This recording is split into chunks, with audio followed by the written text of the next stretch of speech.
Bismillahirrahmanirrahim. Al-Fatihah ila habibina wa syafi'ina Rasulillah Muhammad ibn Abdullah sallallahu alaihi wasallam wa alihi wa ashabihi wa aswajihi wa dhurriyyati ajma'in. Thumma ila arwahi jami'i tabi'in wa tabi'i tabi'in wa ihsanin ila yaumiddin. Thumma ila arwahi jami'il awliya wa syuhada wa shalihin wal masyayikh wal habaib min masyariqil ardi ila magharibiha bariha wa bahriha. ثم إلى أرواح جميع المسلمين والمسلمات والمؤمنين والمؤمنات أن الله يغفر لهم ويرحمهم ويعلي درجاتهم في الجنة وينفعنا بأسرارهم وأنوارهم وعلومهم ونفحاتهم في الدين والدنيا والآخرة بسر الفاتحة.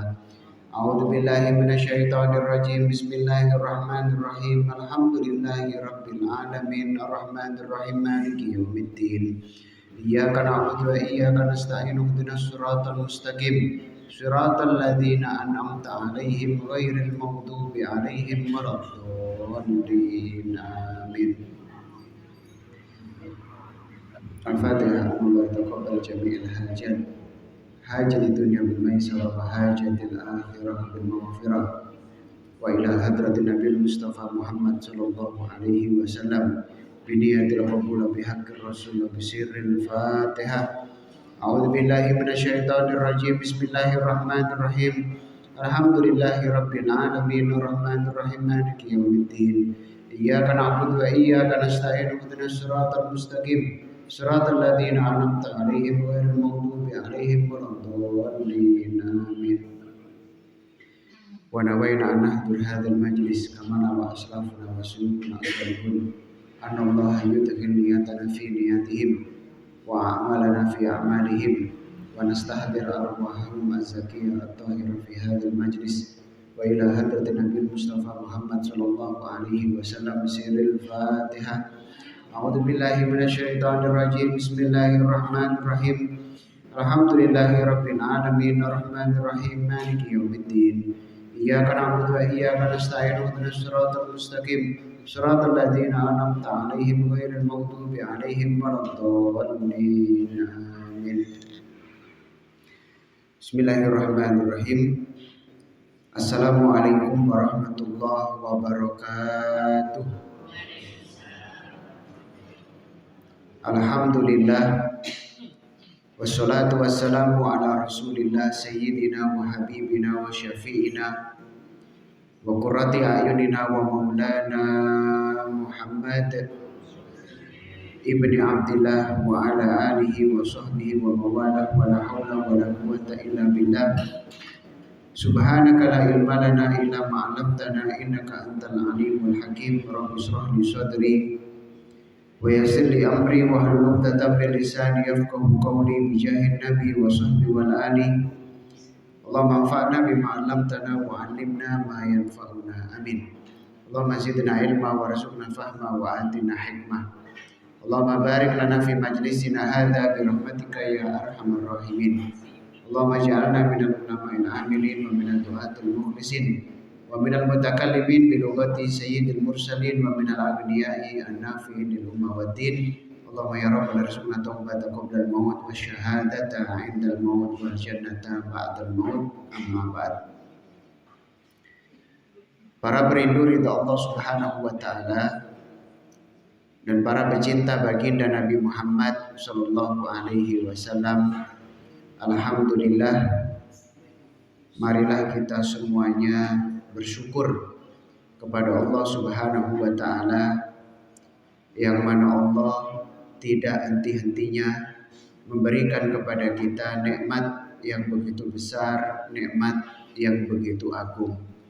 Alhamdulillah, Allah Subhanahu wa taala sampai detik ini masih terus memberikan kepada kita taufik dan hidayahnya sehingga kita terus dimudahkan oleh Allah untuk beribadah. Bahkan sampai saat ini Allah masih memberikan kepada kita umur, artinya Allah masih memberikan kepada kita kesempatan, dan juga Allah Subhanahu wa taala menjadikan kesempatan yang kita miliki itu untuk beribadah kepadanya. Alhamdulillah, kula panjenengan hari ini masih hidup dan kula panjenengan gunakan kesempatan ini untuk beribadah kepada Allah Subhanahu wa taala. Semoga semua amal-amal kita mulai pagi sampai saat ini, bahkan semoga amal-amal kita mulai kita dilahirkan sampai saat ini, semoga semuanya diterima oleh Allah Subhanahu wa taala. Amin ya Allah ya rabbal alamin. Dan tentunya para hadirin, kita semuanya ini ingin bahagia. Makanya ketika kita berdoa kepada Allah, kita berdoa dengan lafaz Rabbana atina fid dunya hasanah wa fil akhirati hasanah wa qina adzabannar. Inti dari doa yang kita baca adalah kita meminta kebahagiaan di dunia dan kita meminta kebahagiaan di akhirat, dan kita memohon kepada Allah agar kita dijauhkan dari api neraka. Sehingga kerolan panjenengan ini adalah manusia yang hidupnya ingin bahagia. Tapi ternyata dalam kenyataannya bukan seperti itu. Kita hidup di dunia ini kathah sumpeke, leres nggih? Lebih banyak sumpeknya daripada bahagianya. Maka kenapa itu terjadi? Kenapa itu terjadi? Akhirnya ada yang mengatakan, Ustadz, berarti doa saya tidak dikabulkan oleh Allah Subhanahu wa taala. Maka kalau ada orang mengatakan seperti itu adalah ucapan yang salah para hadirin. Bahagia itu adalah ketika kita ridho dengan semua ketentuan Allah. Kalau kita sudah ridho dengan semua ketentuan Allah untuk kita, maka kita bahagia. Ketika kita dikasih nikmat meskipun sedikit, kita bersyukur, apalagi banyak. Ketika kita dikasih musibah oleh Allah, kita sabar karena itu ketentuan dari Allah. Pokoknya kalau kita ridho dan ikhlas dengan semua ketentuan Allah, maka hidup ini gak ada yang gak enak. Semuanya enak para hadirin. Yang menjadikan kita hidupnya gak enak adalah kita hanya siap dapat nikmat, tapi gak siap dapat musibah. Nah niku, ketika kita gak siap dapat musibah, ya kita harus siap-siap hidupnya gak enak. Dan manusia mana yang nopo niku hidupnya jauh dari musibah? Gak ada.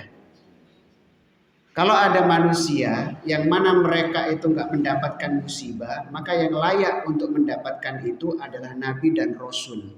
Tapi kenyataannya Nabi dan Rasul malah ujiannya paling besar. Oke, kalau Nabi dan Rasul aja ujiannya paling besar, apalagi kita yang manusia biasa. Nah, sehingga bahagia itu adalah ketika kita ridho dan ikhlas dengan semua ketentuan Allah. Maka kalau kita ingin bahagia hidup di dunia ini, syaratnya ada 4. Oke. Syaratnya ada 4. Bahasa Inggrisnya niku sekawan. Oke.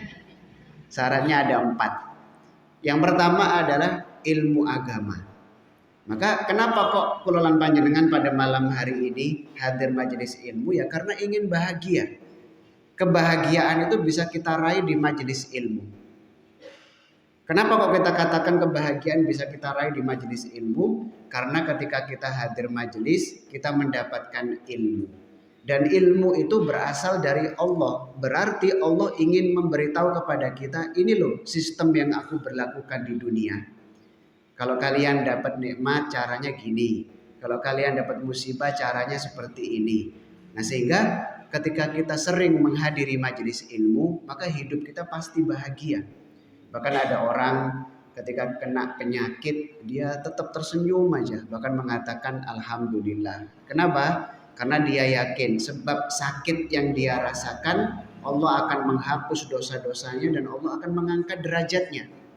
Tapi kalau orang yang gak tahu ilmu agama kena sakit, kadang ya Allah kapan sembuhnya? Katanya kalau kita beribadah kita akan dapat kebahagiaan. Kenapa kok malah diberikan sakit? Maka kalau orang jauh dari ilmu agama, dia akan sangat sulit untuk menemukan kebahagiaan para hadirin. Sehingga yang pertama, untuk mendapatkan kebahagiaan caranya adalah dengan ilmu agama, yaitu hadir majelis seperti ini. Kemudian napa niku perbanyak rasa syukur, dan yang ketiga napa niku harus selalu bersabar, dan yang keempat napa istiqomahkan olahraga. Ini yang paling penting. Jadi yang pertama ilmu agama, yang kedua bersyukur ketika dapat nikmat, bersabar ketika mendapatkan musibah, dan yang keempat olahraga. Oke. Olahraga ini yang kadang diremehkan oleh orang. Ngapain sih olahraga? Padahal olahraga itu adalah ibadah.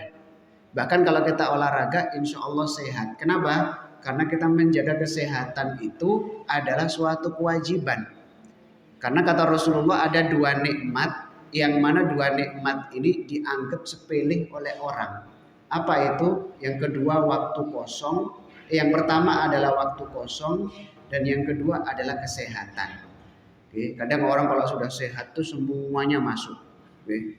Akhirnya gulanya tinggi, akhirnya banyak penyakit.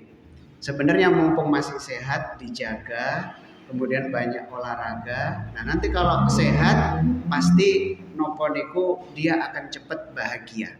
Jadi 4 syarat agar kita hidup bahagia, yaitu yang pertama ilmu agama, hadir majlis, perbanyak rasa syukur kepada Allah, yang ketiga kesabaran, dan yang keempat olahraga. Nah pertanyaannya para hadirin, dengan lebih banyak mana, syukur nopo sabar?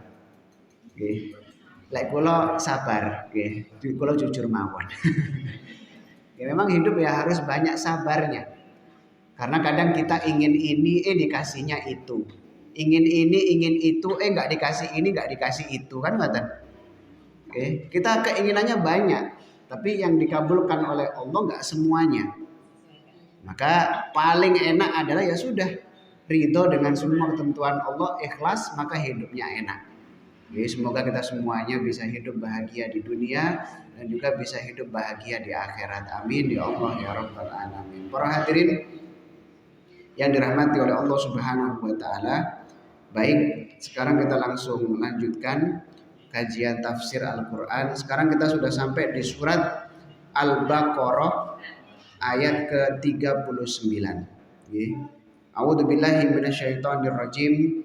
Bismillahirrahmanirrahim. Walladzina kafaru wa kadzdzabu biayatina ulaika ashabun nar hum fiha khalidun.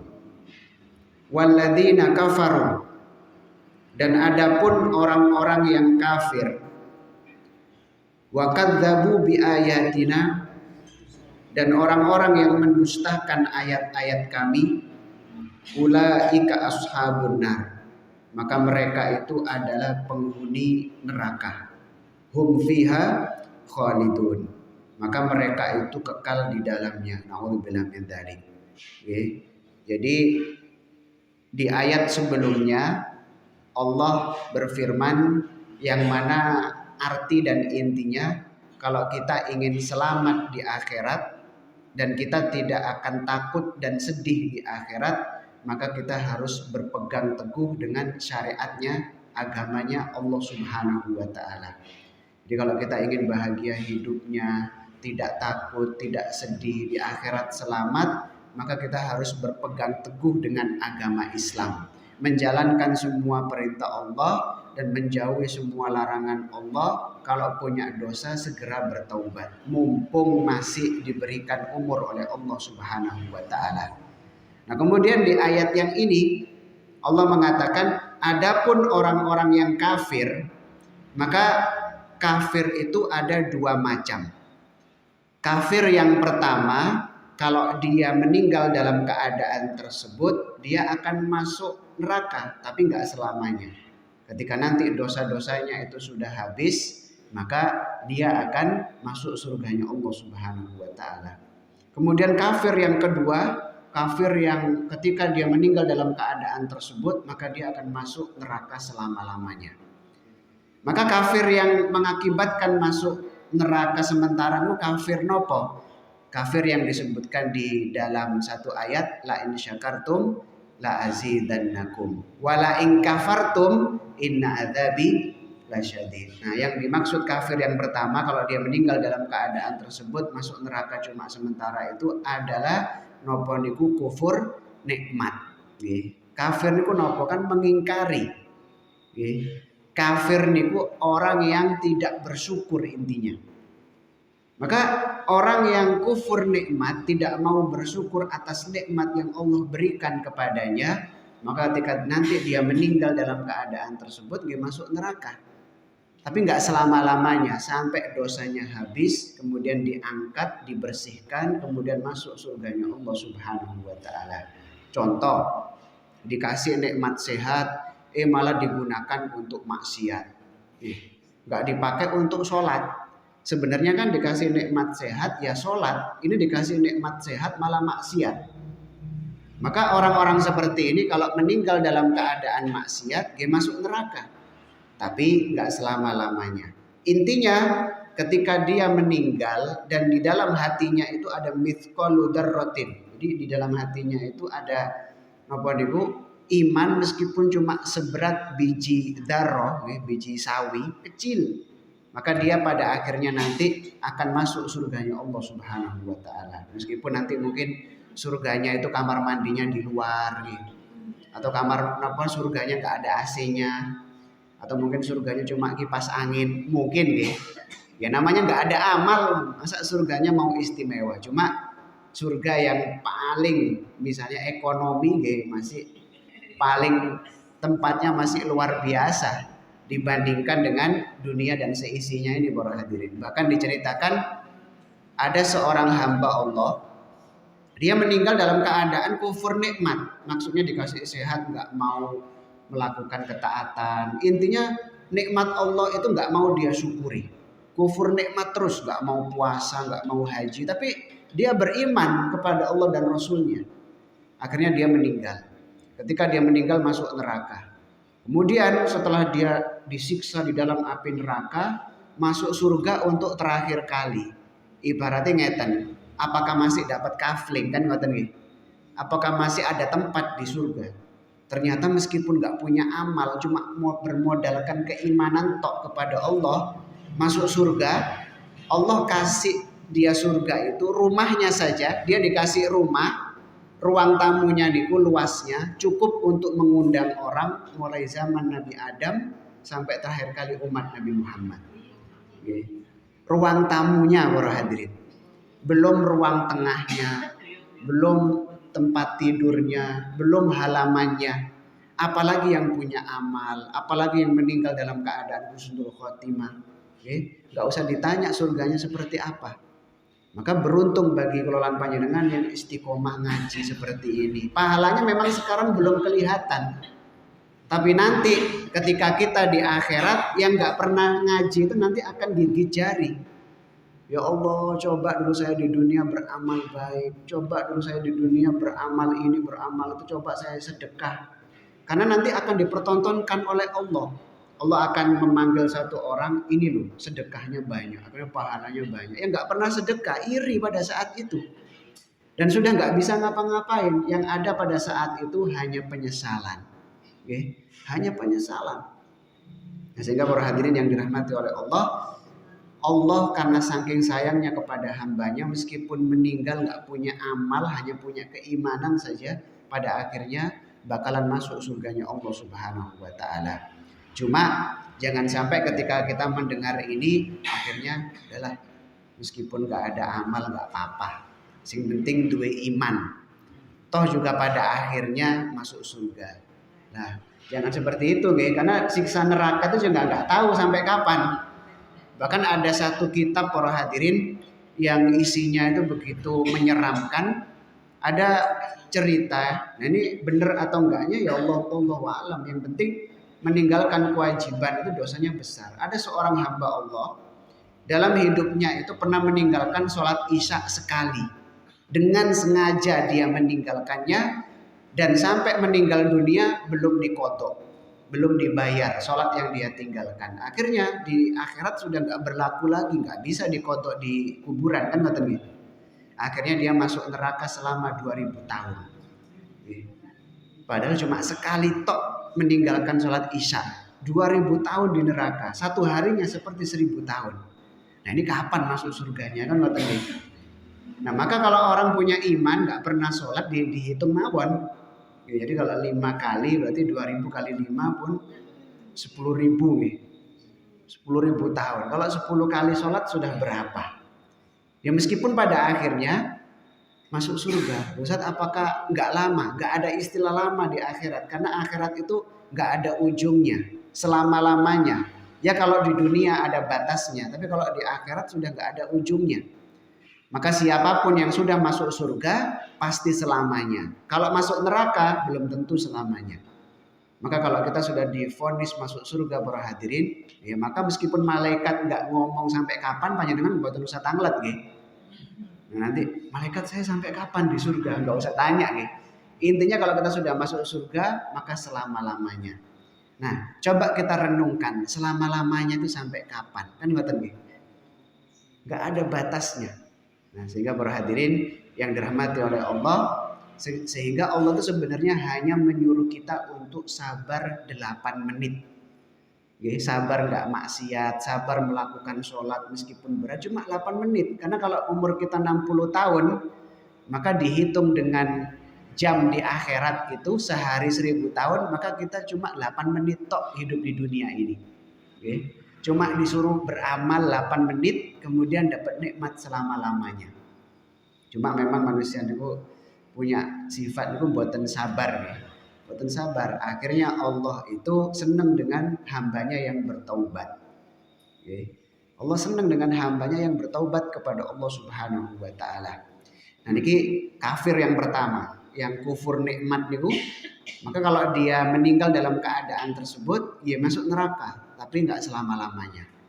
Nah, kemudian yang dimaksud di sini yang hum fiha khalidun, yang mereka kekal di dalamnya, adalah yang mengkafirkan agama Allah. Intinya tidak percaya dengan agama Islam. Baik itu Al-Quran dia nggak percaya, Nabi Muhammad dia juga nggak percaya, apapun yang disabdakan oleh Rasulullah dia juga nggak percaya. Bahkan orang kafir itu para hadirin menganggap apapun yang datang dari Rasulullah itu bukan dari Allah, tapi dari beliau sendiri. Al-Quran itu dari beliau sendiri. Jangan percaya sama Muhammad. Muhammad itu orang yang suka ngarang-ngarang cerita. Bahkan Al-Quran itu bukan dari Allah, karangan dia sendiri. Akhirnya Nabi Muhammad itu salah satu mukjizatnya adalah An-Nabiyil Ummi. Nabi Muhammad itu adalah nabi yang gak bisa baca, gak bisa nulis. Nabi Muhammad itu kalau disodorkan surat, misalnya dari raja siapa, surat datang, akhirnya surat itu dibacakan oleh sahabatnya. Nabi Muhammad itu kalau ada datang surat apapun, yang bacakan itu sahabatnya. Kemudian Nabi Muhammad ketika ingin membalas surat, yang nulis bukan Nabi Muhammad, tapi Nabi Muhammad ngomong, akhirnya sahabat ini yang menulis apa yang sudah didauhkan oleh Nabi Muhammad Shallallahu Alaihi Wasallam. Jadi Al-Quran itu memang benar-benar dari Allah Subhanahu Wa Taala. Bahkan Allah mengancam, kalau kalian ragu dengan apa yang aku turunkan, coba bikin satu ayat aja yang mirip dengan Al-Quran, pasti nggak bisa. Nah sehingga para hadirin coba lihat, di Al-Quran itu, napa niku ada kalimat-kalimat yang begitu luar biasa. Kalimat-kalimat yang begitu luar biasa. Di Al-Quran itu ada kalimat dunia, leres ya? Panjenengan kalau baca Al-Quran ada kalimat ad-dunya, leres ya? Dan juga di Al-Quran ada juga al-akhirah. Jadi dunia akhirat itu ada di Al-Quran. Kalimat dunia disebutkan, kalimat akhirat juga disebutkan. 30 juz itu kalimat dunia itu disebutkan 115 kali. Dan akhirat juga disebutkan 115 kali. Sama. Kemudian napa niku kalimat syahr bulan, maka di Al-Quran disebutkan 12 kali. Coba bulan dalam 1 tahun ada berapa? 12 kali. Kemudian kalimat yaum, kalimat hari di dalam Al-Quran itu disebutkan 365 kali. Coba, sesuai dengan hari dalam setahun ada 365 hari. Maka luar biasa para hadirin. Kemudian napa niku banyak sekali yang tercatat di sini nggih. Jadi malaikat disebut 88 kali. Setan juga disebut 88 kali.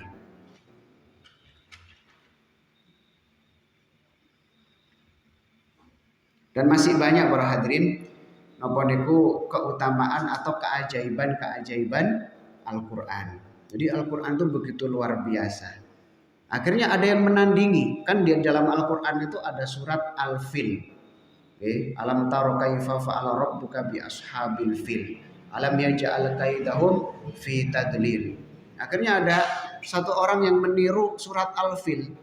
Tapi suratnya nggak berbobot sama sekali, lucu. Lucu sekali pokoknya. Ayatnya itu berbunyi Al-Fil, Malfil, wa ma adraka malfil. Lucu. Al-Fil, gajah. Malfil, apa itu gajah? Wa ma adraka malfil, tahukah Anda apa itu gajah? Loh. Ini apa yang dimaksud di situ nih? Jadi napa niku orang yang berusaha untuk mencari kekurangan Islam, kebanyakan mereka malah masuk Islam. Kenapa? Karena Islam itu semakin dicari kekurangannya akan semakin kelihatan kelebihannya. Nah itu luar biasa. Kalau kita coba, misalnya ada orang benci kepada kita, tak goleki kekurangane wong iku. Ketemu. Kan ngoten nggih. Karena kita ini semuanya punya kekurangan, cuma kita ini pandai menutupinya. Sehingga ketika orang lain mencari kekurangan kita, ya maka pasti ketemu. Tapi kalau agama Islam ini para hadirin, semakin dicari kekurangannya, maka akan semakin kelihatan agama Islam ini adalah agama yang luar biasa. Sehingga ada satu golongan, satu kelompok itu mencari kekurangan Al-Quran. Akhirnya di Al-Quran itu ada satu ayat, Al-yauma nunajjika bibadanika litakuna liman khalfaka ayah. Artinya kata Allah Subhanahu wa taala, al-yauma, pada hari ini, nunajjika bibadanika, aku akan selamatkan engkau beserta badanmu wahai Fir'aun, litakuna liman khalfaka ayah, agar orang itu yang hidup setelah engkau bisa mengambil pelajaran. Jadi melalui ayat ini para hadirin, Fir'aun itu jasadnya dikekalkan. Tapi di zamannya Nabi Muhammad, para sahabat gak ada yang nopo niku penasaran dengan ayat ini, langsung percaya. Tapi zaman setelah Nabi Muhammad, banyak mereka itu yang berusaha mencari kekurangan Al-Quran. Nah, ini ayat ini kayaknya bohong ini. Kata Allah, Fir'aun jasadnya dikekalkan. Ayo di mana? Ayo kita cari, ayo. Kita cari muter-muter dunia. Kalau nggak ketemu berarti Allah bohong. Akhirnya betul para hadirin, mereka mencari. Akhirnya malah ketemu jasadnya Fir'aun. Ya, sekarang kan ditaruh di Mesir. Maka mereka yang menemukan jasad Fir'aun malah masuk Islam. Nah ini kan luar biasa. Nah sehingga semakin dicari kekurangan Al-Quran, maka akan semakin kelihatan kelebihannya. Dan juga pernah ada perkumpulan orang-orang kafir. Orang-orang kafir ini karena mereka adalah orang yang ahli dalam bidang teknologi yang begitu luar biasa, mereka mengundang juga orang Islam. Orang Islam diundang di situ. Mereka mengumumkan dengan bangganya, kami setelah meneliti pada ribuan tahun yang akan datang, pokoknya pada suatu saat matahari itu akan terbit dari arah barat. Matahari itu terbit dari arah timur, tenggelam di arah barat. Suatu saat matahari itu akan terbit dari arah barat, tapi nggak tahu kapan. Semuanya tepuk tangan para hadirin, kecuali orang Islam biasa aja. Ditanya, kalian ini umat Islam kenapa nggak tepuk tangan? Ini kan kami menemukan teknologi yang begitu luar biasa. Kami yakin nanti di suatu saat matahari akan terbit dari arah barat. Ya kami sudah tahu dari dulu, kata orang Islam. Lu tahu dari mana? Ini lu Nabi kami sudah menyampaikan, termasuk tanda kiamat adalah nanti matahari terbit dari arah barat. Kami mulai kecil sudah tahu. Akhirnya di beberapa kejadian mereka masuk Islam para hadirin. Nah, sehingga beruntung lagi pengelolaan panjenengan lahir sudah dalam keadaan Islam. Maka yang kedua adalah orang yang kafir, tidak percaya dengan Allah, nggak percaya dengan Rasulullah, nggak percaya dengan Al-Quran, nggak percaya dengan hadis Nabi. Maka apa? Ulaika ashabun nar. Mereka semuanya itu adalah penghuni neraka. Bahkan Allah menambahkan hum fiha khalidun. Maka mereka itu kekal di dalamnya. Tapi di sini perlu kita garis bawahi para hadirin. Orang yang kafir itu belum tentu masuk neraka. Dan orang Islam belum tentu masuk surga. Ingat innamal a'malu bi khawatimiha. Sesungguhnya amal-amal kita itu baru dianggap oleh Allah ketika Allah melihat akhirnya. Ada orang sholat terus, meninggalnya pas mabuk, maka Allah menganggapnya mabuk. Sholatnya nggak dianggap masuk neraka. Ada orang misalnya mabuk terus, meninggalnya sholat, taubat, masuk surga. Jadi tergantung akhirnya. Ada orang kafir meninggal kurang 1 menit, ya Allah, asyhadu an la ilaha illallah wa asyhadu anna Muhammadar Rasulullah, dia masuk surga. Ada orang Islam mulai awal sampai akhir, di akhir hayat murtad. Naudzubillah min dzalik nih. Maka dia masuk neraka selama-lamanya. Kalau ada orang kafir masuk Islam, maka semua dosa-dosanya ketika dia lakukan dalam keadaan kafir dihapus oleh Allah. Kalau ada orang Islam kok murtad, maka ketika dia murtad, semua amal baiknya itu pahalanya akan dihapus oleh Allah Subhanahu wa taala. Naudzubillah min dzalik. Sehingga para hadirin yang dirahmati oleh Allah, ketika ada satu hadis sahih yang disampaikan oleh Nabi Muhammad, maka banyak para sahabat itu yang nangis karena ketakutan para hadirin. Bahkan sebagian sahabat itu sampai pingsan. Apa bunyi hadisnya? Ada manusia, dia ini sudah tercatat sebagai penghuni surga. Sehingga karena dia sudah tercatat sebagai penghuni surga, padahal dia itu punya amalan yang jelek terus. Sampai karena terus melakukan amal jelek, jarak dia dengan neraka itu sampai kurang 1 jengkal para hadirin. Mereka jegur mboten mawon. Tapi ternyata di akhir hayat dia bertaubat karena memang sudah dicatat oleh Allah sebagai penghuni surga, kemudian masuk surga. Dan ada juga orang yang sudah divonis sebagai penghuni neraka, akhirnya dia itu berbuat amal baik sampai dia dengan surga itu kurang sejengkal, atau tinggal loncat masuk surga. Tapi karena sudah tercatat sebagai penghuni neraka di akhir hayat, akhirnya dia melakukan maksiat, meninggal dalam keadaan dosa, akhirnya masuk neraka. Ketika Rasulullah menyampaikan hadis ini, banyak sahabat yang nangis, bahkan di antara mereka pingsan, takut kepada Allah. Nah, kalau sudah dicatat sebagai penghuni neraka, kan mau nggak mau harus masuk neraka. Meskipun di masjid terus, kan ngoten nggih. Kalau sudah dicatat sebagai penghuni surga, ya pasti masuk surga, meskipun maksiat terus.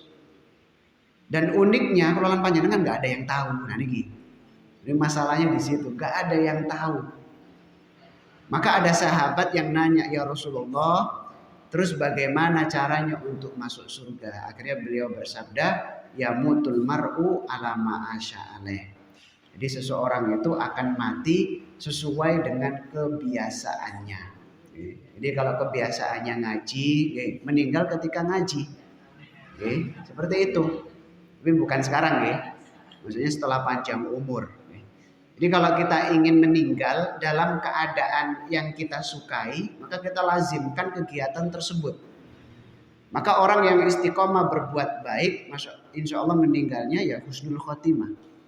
Tapi kalau orang terbiasa berbuat buruk, biasanya meninggalnya ketika melakukan keburukan. Ada orang ketika berbuat buruk meninggalnya baik, tapi kan bisa dihitung, kan ngoten nggih. Ada orang baik kok meninggalnya jelek, bisa dihitung juga. Tapi sesuai kebiasaan, kalau orang baik meninggalnya baik, orang jelek pun meninggalnya juga dalam keadaan kejelekan. Nah, sehingga para hadirin, karena kita itu nggak tahu dijamin masuk surga atau neraka, maka kita harus memakai satu senjata yang kadang kita remehkan. Apa itu? Doa. Oke. Kadang kalau bicara doa itu kan kita kadang meremehkan. Ngapunten, saya hanya bisa mendoakan. Saya cuma bisa berdoa. Jangan gitu nih. Kayak doa itu kekuatannya kurang. Saya cuma bisa berdoa. Ngapunten, saya hanya bisa mendoakan. Padahal panjenengan itu kalau ada orang mendoakan sebenarnya seneng. Harus lebih seneng ketika dikasih duit. Oke. Kamu saya doakan.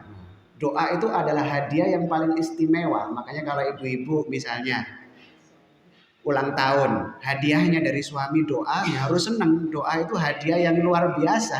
Oke. Melebihi emas, melebihi duit, ya enggak kan? Langge. Tapi kadang saya hanya bisa mendoakan loh.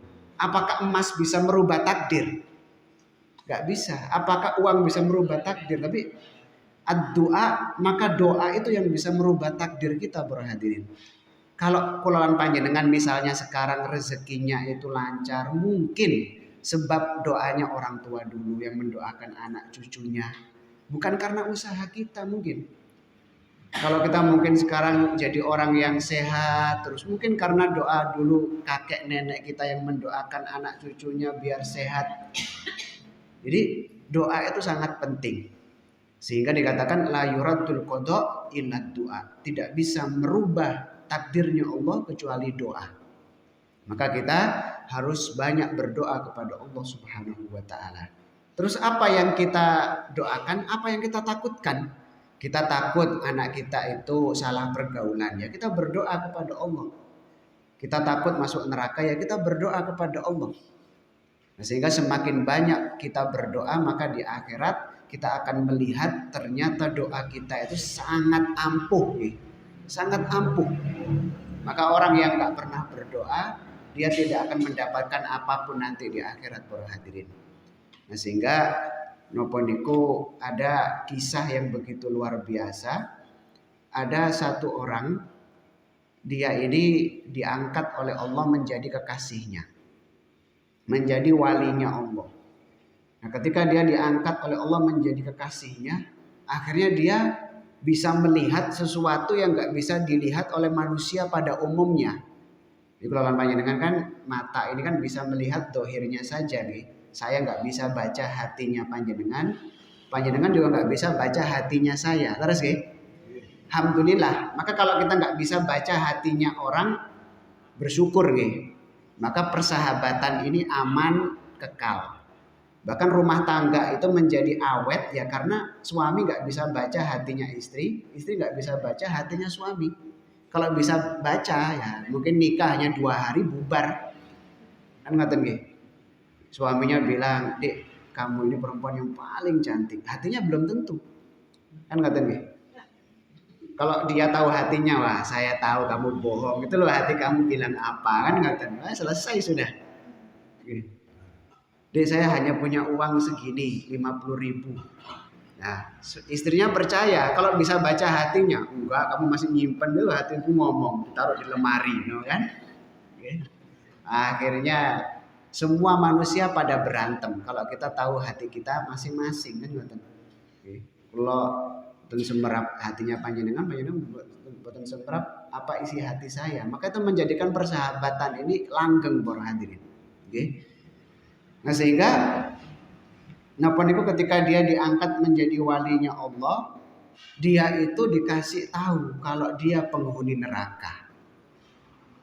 Ketika dia dikasih tahu penghuni neraka, dia nggak putus asa, tetap melakukan amal baik dan terus berdoa kepada Allah, terus berdoa. Nah, setelah 20 tahun dia tidur bangun, ya tetap dia melihat sebagai penghuni neraka. Dia berdoa terus selama 20 tahun gak berhenti, pingin jauh dari api neraka, pingin masuk surga. Akhirnya Allah rubah dia menjadi penghuni surga. Ya terserah Allah, Allah yang punya dunia ini. Allah mau merubah-rubah. Misalnya Allah ingin memasukkan Abu Jahal ke surga, kan gak terserah Allah. Cuma kan itu gak Allah lakukan. Karena Allah sudah berfirman dalam Al-Quran, orang kafir di dalam neraka. Nah, sehingga kita harus terus berdoa kepada Allah. Semoga dengan kita terus berdoa kepada Allah, Allah merubah nasib buruk kita, semuanya diganti oleh Allah, nasib kita menjadi nasib yang baik. Amin. Ya Allah ya Rabbal Alamin. Dan juga para hadirin, maksiat itu bukan untuk dicoba-coba. Okay? Karena ketika kita ingin melakukan maksiat, apa yang harus kita pikirkan? Takut meninggal ketika melakukan maksiat tersebut. Nah, ini pernah terjadi. Ada seorang hamba Allah ini karena kebiasaan melakukan amal baik, akhirnya menganggap itu biasa. Sholat, ya pun rutinitas. Sehingga nggak bisa nangis, ya karena nggak punya dosa. Setelah itu dia sholat, melihat di sebelahnya itu ada seorang pemuda, mulai takbir itu sudah nangis, para hadirin. Mulai takbir sudah nangis. Dia kan iri. Ya Allah, kenapa anak muda ini sholat nangis, terus berdoa nangis. Akhirnya setelah anak muda ini selesai sholat, tanglet nanya, "Dek, jenengan kok bisa nangis seperti itu?" "Iya, ngapunten Pak, saya banyak dosa, sehingga ketika saya ibadah itu saya ingat dosa, takut dosa saya tidak diampuni oleh Allah." Bisikan setan masuk, para hadirin, ke bapak tersebut. Nah, ini kulo, lagi jenengan pingin nangis, ya harus berdosa katanya. Kalau nggak punya dosa ya gimana mau nangis? Coba-cobalah katanya gitu, kata setan. Akhirnya bisa coba-cobalah. Akhirnya dia berpikir maksiat apa yang ingin dia lakukan. Akhirnya dia memilih minum khamr. Nah, minum khamr itu kan menurut dia hanya merugikan dirinya sendiri, nggak merugikan orang lain. Kalau nyolong yang dirugikan orang. Oke. Maka dia minum khamr. Gak pernah minum khamr, para hadirin. Langsung minum banyak, bukan hanya mabuk, teler. Ketika dia mabuk berat, ngelihat ada perempuan, dalam riwayat waktu itu pembantunya, dia berzina dengan pembantunya. Oke. Setelah dia berzina, takut ketahuan, pembantunya dibunuh. Nah, setelah dibunuh kan disimpan dimanapun juga ketahuan. Akhirnya dia bunuh diri. Setelah bunuh diri sudah selesai. Apa yang dia lakukan selama ini dari amal-amal baik tidak dianggap oleh Allah. Karena meninggalnya bunuh diri, orang yang bunuh diri kekal di neraka selama-lamanya. Na'udzubillah min dzalik. Maka kalau ada bisikan dari setan, kamu ini ibadahnya sudah biasa aja karena nggak pernah maksiat. Kan nggak mungkin ya, kalau kita nggak pernah berdosa, ya doa biasa mawon, nggak pernah maksiat. Tapi ya sudah, Bismillah, istiqomahkan, yaitu beruntung nggak pernah melakukan dosa. Kan ngoten nggih. Jangan sampai wis tak coba-coba maksiat lah, nanti setelah maksiat saya taubat. Ya kalau sempat taubat, kalau ketika melakukan maksiat akhirnya ketika minum, siapa itu? Ternyata Israel. Saya tak tobat dhisik lah. Ya. Kalau dia ngasih kesempatan ya alhamdulillah. Tapi kan kalau sudah wa idza jaa ajaluhum la yastakhiruna sa'atan wa la yastaqdimun.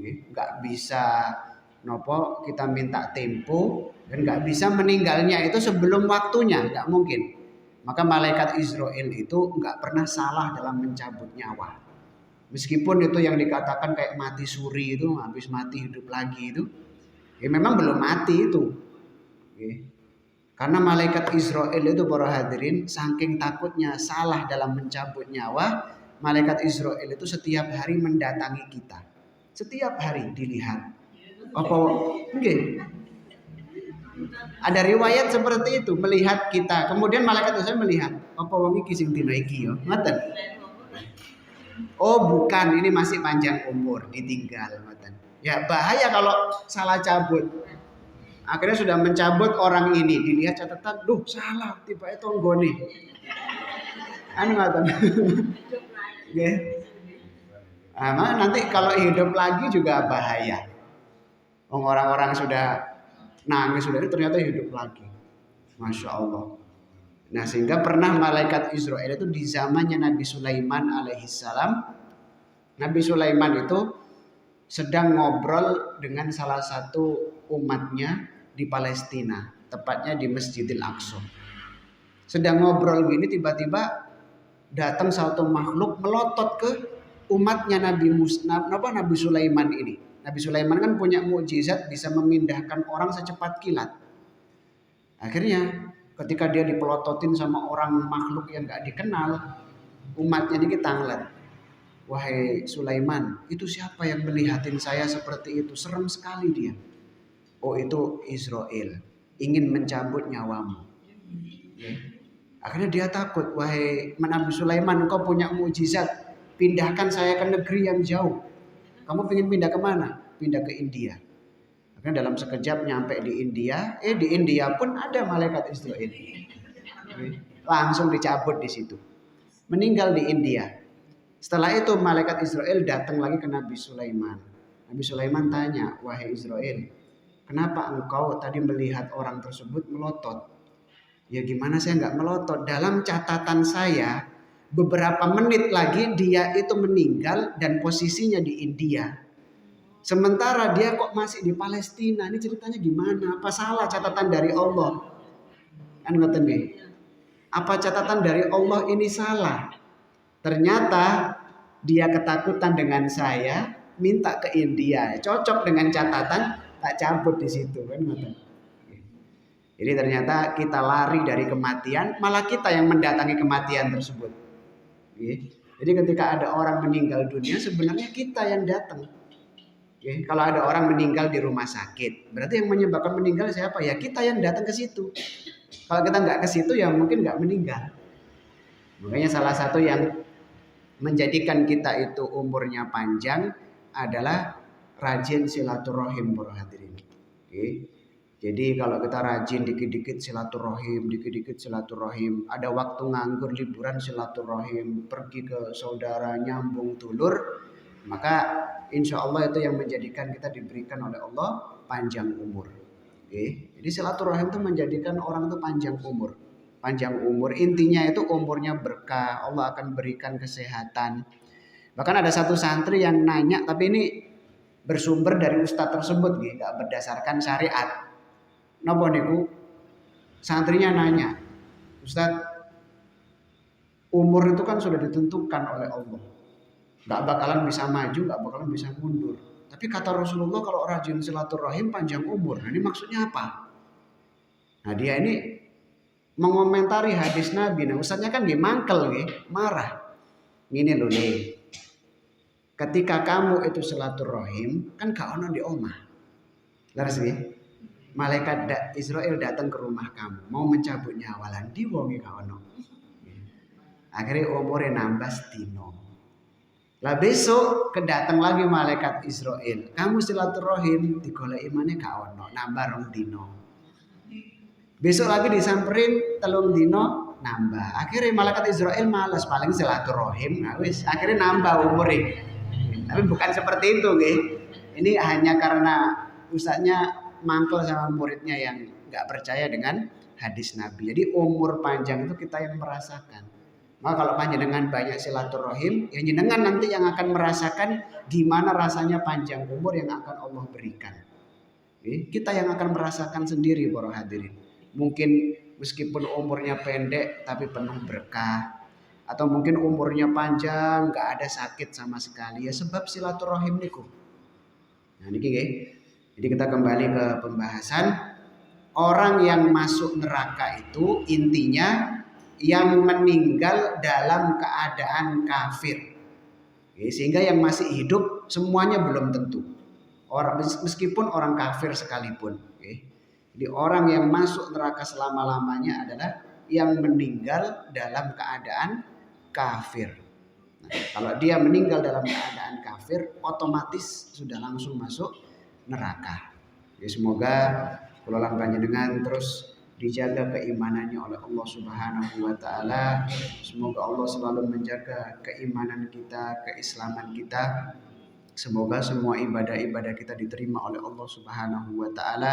Semoga semua amal baik kita diterima oleh Allah Subhanahu wa taala, dan semoga semua dosa-dosa kita diampuni oleh Allah Subhanahu wa taala, dan semoga Allah panjangkan umur kita dalam keadaan sehat Kalau ada yang sakit, semoga Allah berikan kesembuhan dengan kesembuhan yang sempurna. Semoga Allah pertemukan kita dengan bulan Ramadan, sininan ba'da sinin, tahun demi tahun kita ketemu dengan bulan Ramadan. Dan semoga puasa kita, tadarus kita, sedekah kita, semuanya amal-amal baik kita di bulan Ramadan diterima oleh Allah Subhanahu wa taala. Dan semoga kita dijadikan oleh Allah manusia yang bertakwa, manusia yang mendapatkan solusi, manusia yang mendapatkan kebahagiaan di dunia sampai nanti di akhirat. Dan semoga cita-cita terbesar kita benar-benar diwujudkan oleh Allah, yaitu meninggal dalam keadaan husnul khatimah, husnul khatimah, husnul khatimah, mati dalam keadaan iman. Rabbana atina fid dunya hasanah wa fil akhirati hasanah wa qina adzabannar. Wassallallahu ala sayyidina Muhammad wa ala alihi wa sahbihi wa sallam. Walhamdulillahi rabbil alamin. Bisirin min asraril Fatihah.